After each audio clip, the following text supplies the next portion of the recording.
श्री गुरु भक्ति योग। पूज्य आचार्य की सेवा जैसी हितकारी और आत्म उन्नति करने वाली और कोई सेवा नहीं है। सच्चा आराम दैवी गुरु की सेवा में ही निहित है। ऐसा दूसरा कोई सच्चा आराम नहीं है। गुरु कृपा से जीवन का मर्म समझ में आता है। किसी भी प्रकार के स्वार्थ हेतु के बिना आचार्य की पवित्र जीवन, आचार्य की पवित्र सेवा जीवन को निश्चित आकार देती है। पुण्यशाली आचार्य का उत्तम विचार शिष्य को पार्थिवता और इंद्रिय विषयक जीवन से ऊपर उठने में सहाय रूप है। पवित्र शास्त्रों का गूढ़ रहस्य और प्राचीन सिद्धांतों का अर्थ केवल पुस्तकें पढ़ने से या पांडित्यपूर्ण भाषण सुनने से समझ में नहीं आता। जो भाग्यशाली शिष्य गुरु के साथ आजीवन रहकर उनकी सेवा करते हैं और गुरु के प्रति आदर तथा भक्तिभाव रखते हैं, उनको तत्वमसि, अहम ब्रह्मास्मि, सर्वखल्विदं ब्रह्म, अयम आत्मा ब्रह्म आदि उपनिषदें के कथन अच्छी तरह समझ में आता है और उनके अर्थ का साक्षात्कार होता है। अनेक बार की विनती और कठिन कसौटी के बाद ही सद्गुरु अपने विश्वसनीय शिष्य को उपनिषद की रहस्य विद्या प्रदान करते हैं।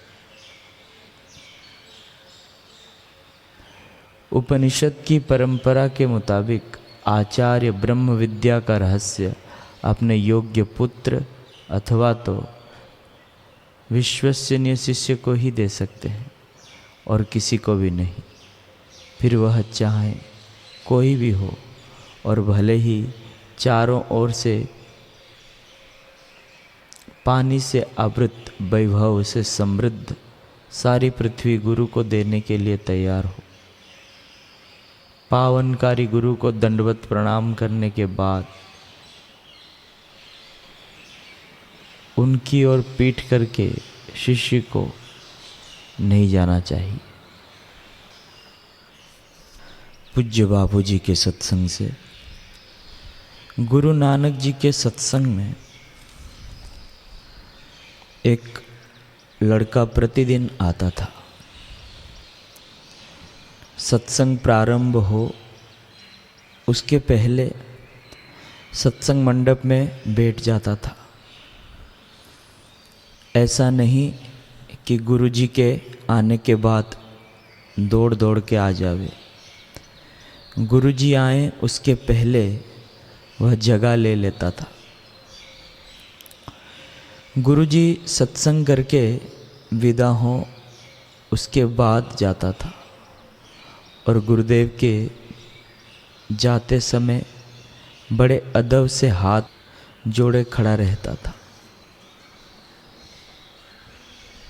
गुरु नानक जी ने देखा कि बड़े बड़े 30 मारखां भी कथा में बाद में आते हैं और जिनके सिर पर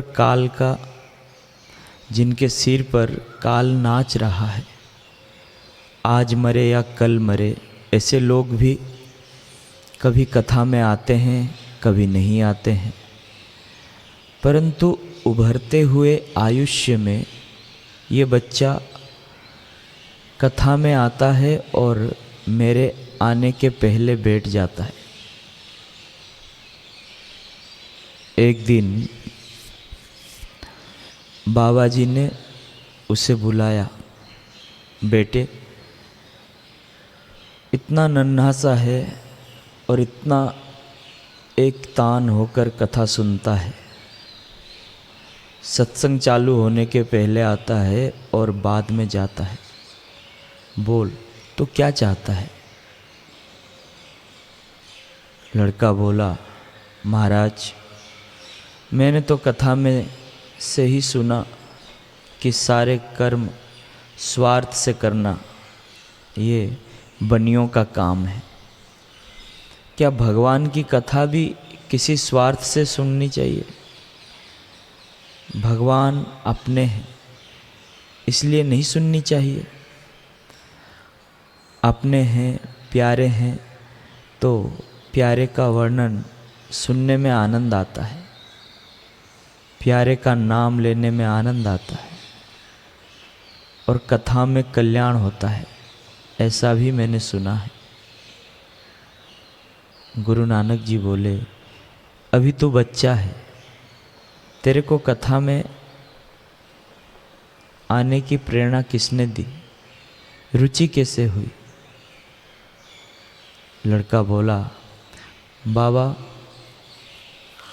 आप पूछते हैं तो मैं बताता हूँ। मेरी माँ ने कहा चूल्हा जलाना है, पानी गर्म करना है। मैंने लकड़ियाँ डाली परंतु जली नहीं। माँ ने कहा पहले छोटी छोटी लकड़ियाँ डाल, उनको आग पकड़ लेगी, फिर बड़ी लकड़ियों को भी आग पकड़ लेगी। मेरे को हुआ कि छोटी छोटी लकड़ियों को आग आसानी से पकड़ लेती है, बड़े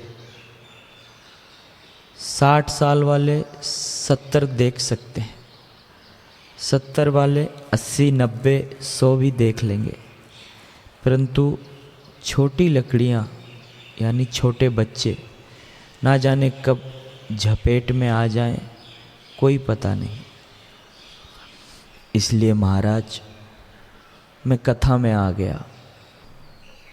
नानक जी बोल उठे, है तो तू बच्चा लेकिन बात बड़े बुजुर्गों की तरह करता है, अतः आज से तेरा नाम बुढ़ा रखते हैं।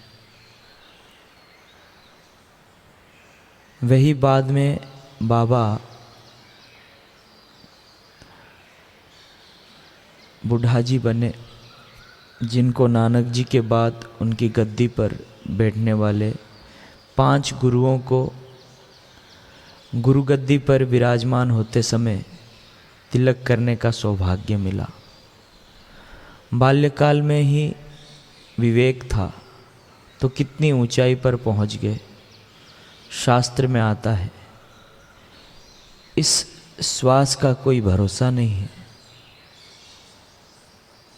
कब रुक जाए, अतः बाल्यकाल से ही हरि के नाम, हरि के ज्ञान, ध्यान व कीर्तन में प्रीति करनी चाहिए।